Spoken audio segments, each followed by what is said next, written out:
Gəlin biraz balıq bürcündən danışaq. Bürclərin ən həssas olanı, ən küskün, ən tez inciyəni. Neyniyək, onlar da elədir. Baxın, balıq bürcləri həssasdır. Hər şeyi içində yaşayır. Onun fırtınası da, sükutu da, sakitliyi də hamısı öz içindədir. Demək istəyib də demədiyi sözlər, deyə bilmədiyi sözlər hamısı içindədir.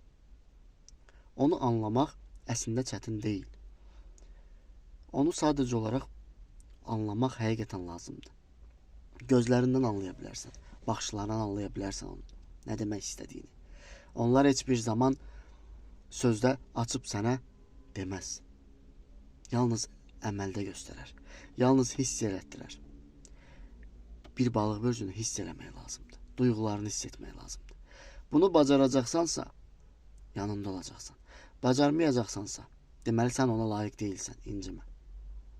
Və heç bir zaman da layiq olmamısan.